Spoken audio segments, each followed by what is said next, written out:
Hey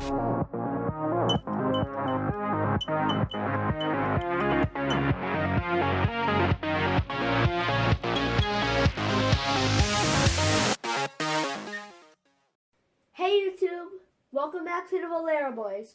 Today we're going to do the long-awaited Rogue One review.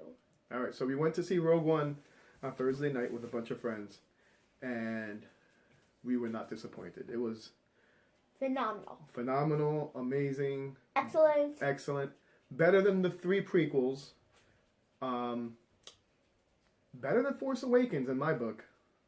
What do you think? I think they're equal. So if you were to rank all the movies, Star Wars movies so far, how would you rank them? Top, in tier 1 the best, Empire Strikes Back. Correct. That's my number 1. Force Awakens. That's your number Rogue 2? One. No, they're all in the same category, tier 1. Okay. What about Tier 2? New Hope?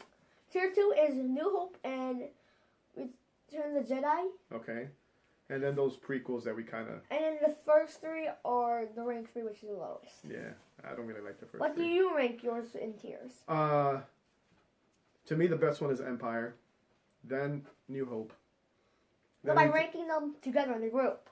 All right, so those would be my first 3. It would be Empire, New Hope, and then Return of the Jedi, the original trilogy. Then I would put Rogue One, followed by Force Awakens.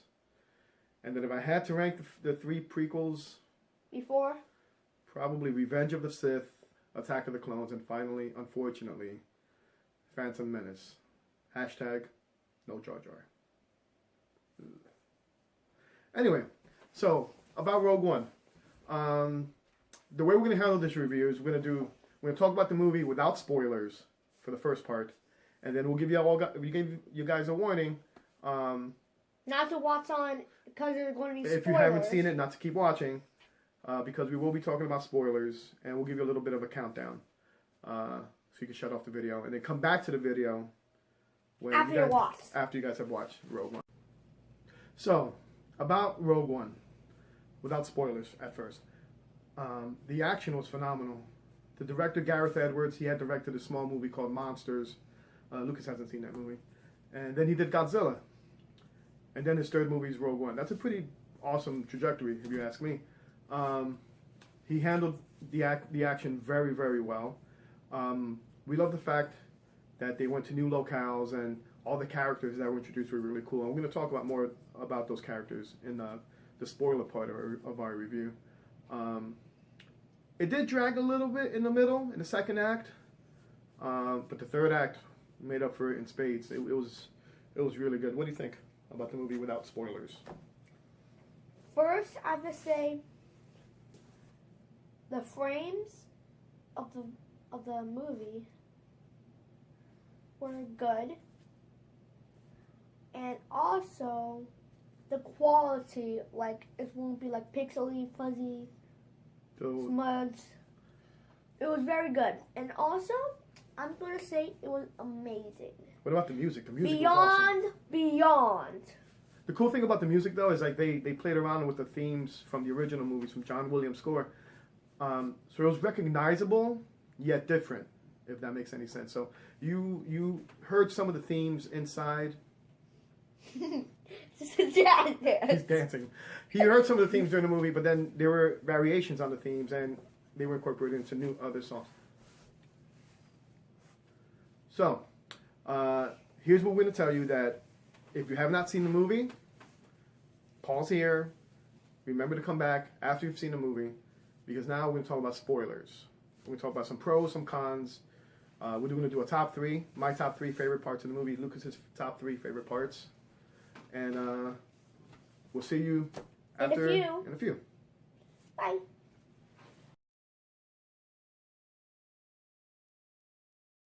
Okay, we warned you.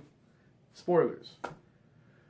Darth Vader, Darth Vader, Darth Vader. He was only in the movie for 5 minutes, and they were the best 5 minutes of the entire movie. The Vader scene at the end, I'm still talking about it. It's crazy. Spoilers. What did you love about the movie? Not your top 3 yet, but like overall. I overall like the design of all of the characters. Okay, so the characters we have Jyn Erso. Who else? The droid that helps them. K2SO. Carrie. Cassian Andor. My mistake. One of my favorites, Chira Imwe. Yeah. That's Donnie Yen's character. Baze Malbus. Malbus. And the pilot, Bodhi Rook. So, some characters were very well developed. For example, like Jyn Erso. Jyn Erso, the main character, of course, she was very well developed. Her dad being the one who designed the Death Star. Not the Death Star, but the weapon in the Death Star, the actual thing that destroys planets. And I love the fact how his design, he designed it in order to be able to get back at the Empire by building in basically a fuse. And that's how Luke in New Hope uses the weakness that he designed to blow up the Death Star. That's an amazing way they tied that in. So right now we're going to talk about our top 3 moments. I'll let Lucas go first with his. We're going to go backwards. We're going to go from 3 to 1. So we're both going to give our number 3, then our number 2, and then our favorite part of the movie. Spoiler alert! Don't continue if you didn't watch the movie. Well, we already know spoilers, Lucas. We already said that. Spoiler alert. All right, so your third favorite part of the movie. My third was K2NSO, where he caught the bomb, and he was just like, he just threw the bomb backwards, hit like 17 stormtroopers, and he said, I will go back to the ship. Yeah, so K2SO is the droid of the movie, and he was very sarcastic, very, very witty with the dry humor. And there was a scene where Lucas said he just came to help out. He was supposed to be off, stay on the ship, but he came and he just caught a grenade out of midair, just held on to it. And they're telling him, hey, you have a grenade in your hand. And he knew, being a droid, how long he had, so he just timed it perfectly, threw it over his shoulder, and like Lucas said, blew up a bunch of stormtroopers. K2SO is an Imperial droid reprogrammed to be on the rebel side. All right. So my third favorite part of the movie, I would have to say, was the beach scene. The last 20 minutes, the whole attack on the planet of Scarif. It was just you've never seen AT-AT walkers on a beach planet. You only saw them in Hoth, so it was kind of cool to see that. It was many different types of aliens in the movie, they all looked great. And at one point, you actually saw one of the ships from the cartoon show Star Wars Rebels, which is kind of cool. You saw the Ghost ship. All right, so Lucas, your number 2, your second favorite thing in the movie. My second favorite is the Darth Vader scene. All right. So Lucas, tell them why you like the Darth Vader scene. Basically, this is when they get the plans and pass it to a rebel trooper on like one of the ships. And then Darth Vader is on the ship as well and fights through every single one except for the one holding it. And then there's like a locked door, but there's a very like slim place in the door that's open. And so he slides the data in there through another rebel trooper who made it. And the rebel trooper who had in the beginning died. All right, so that Vader scene we'll talk about more when we name my favorite part of the movie in a few minutes. But my second favorite part of the movie... Spoiler! These are all spoilers, Lucas. Relax. My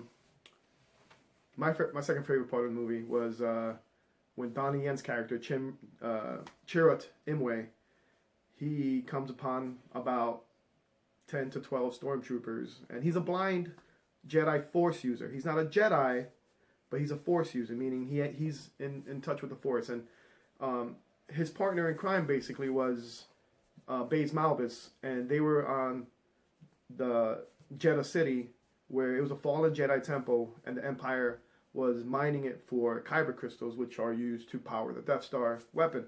And they said that the Jedi had fallen long ago, but they still stayed to try and protect the kyber crystals.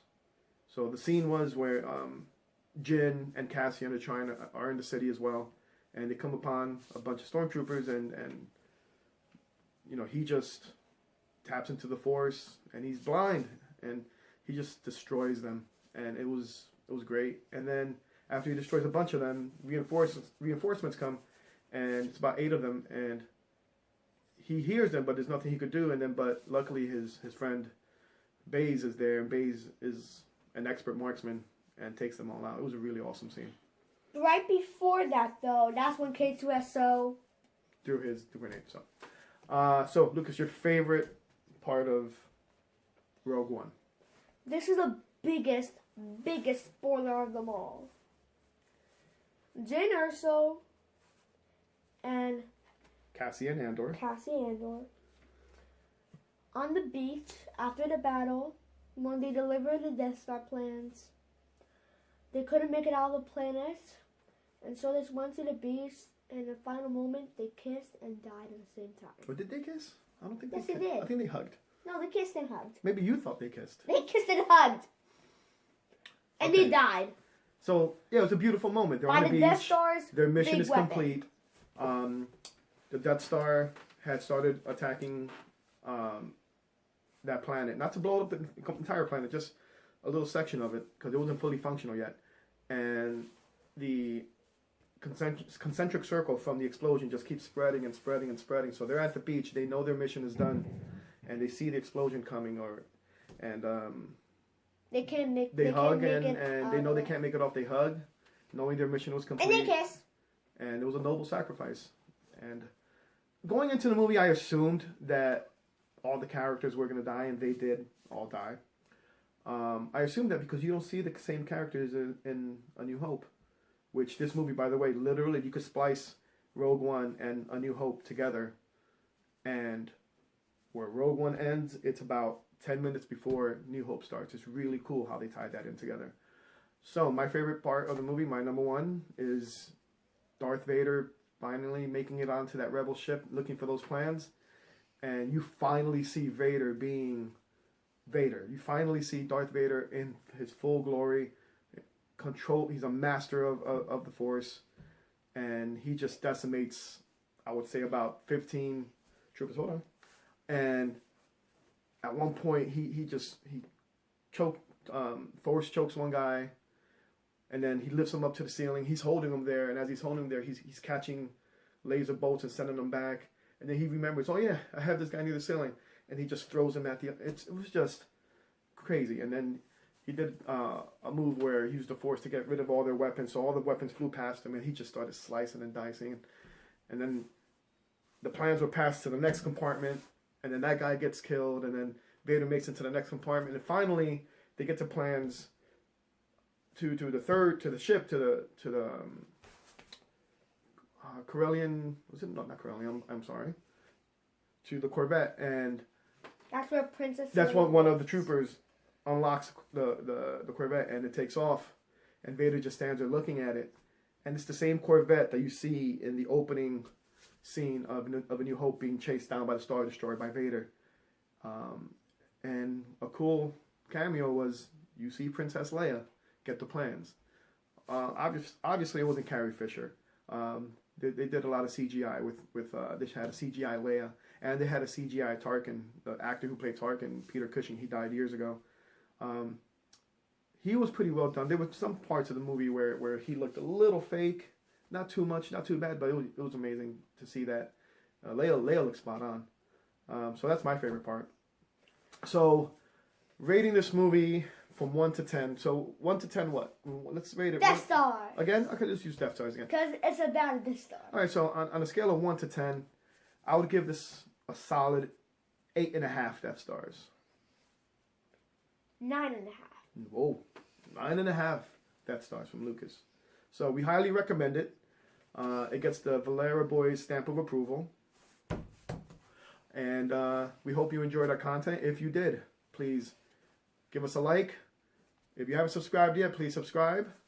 And share.